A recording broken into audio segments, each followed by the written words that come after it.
Welcome to the fourth part of the Teenage Rebellion series, and it is titled Causes of Signs of Teenage Rebellion.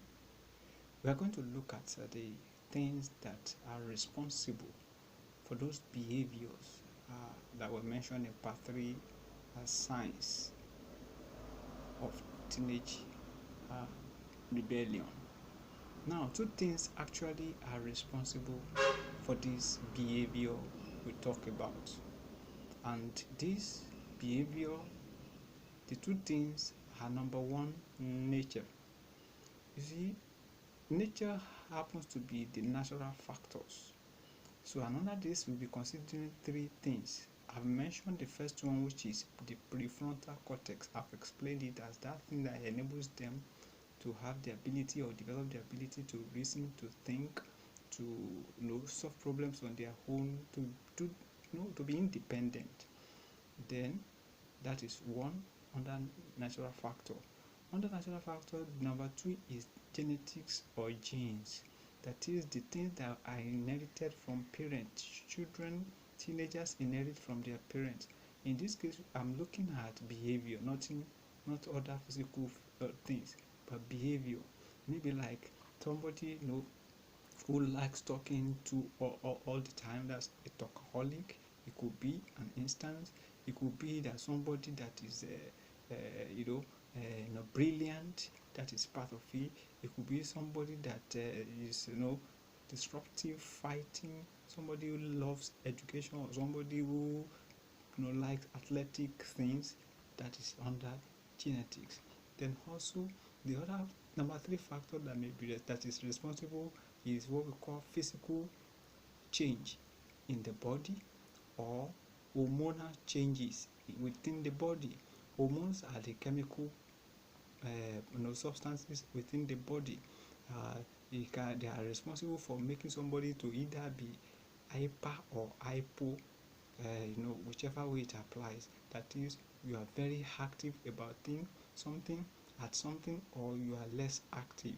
Maybe in time of you say some people are sexually active. That is the responsibility of hormones in the body. Somebody who likes then another thing again is the physical changes that will be responsible is maybe a male child, teenager, who is has a broad chest or is taller than the parent, the mother in particular.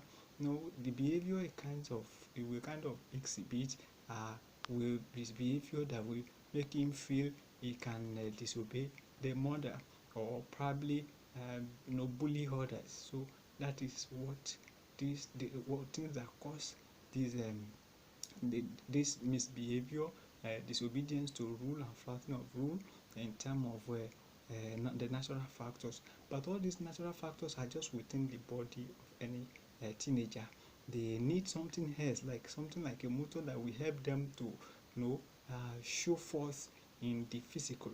So the thing that helps those things, those natural factors, to come out or express themselves from within to the outside world is what we call environment. And the environment consists of everything around a growing child, both the living things and the non-living things. In this term, we are looking at behavior in this context. So we are talking about everything that the child is exposed to in terms of what the child sees while growing up as a child, before he becomes teenager, what the child hears, what the child is involved in terms of behavior, attitude, the kind of music he listens to, the kind of things he hears around. So then how those things are done, how those things are conducted, are what make up the environment of a child. So under environment, we have two things. So as the causes of a teenage rebellion, for instance, attention seeking. A child that wants to wants to grab attention of people will definitely be disobedient so that he can catch attention, attract attention of people to him or her. So that is one reason they could be they will disagree with parents and other people that handle them. And another thing may be out of peer pressure, their friends know the kind of thing that is trending among them, and he wants us to do that, he wants to emulate them. So that can as well cause those kind of rebellion, disobedience to laws, to rules, to authorities from the teenagers. So I want you, after this, watching this, to please like this or subscribe to this channel. Just click on subscribe. Thank you as you do so. God bless you, and as well you can share to others to do the same. Thank you.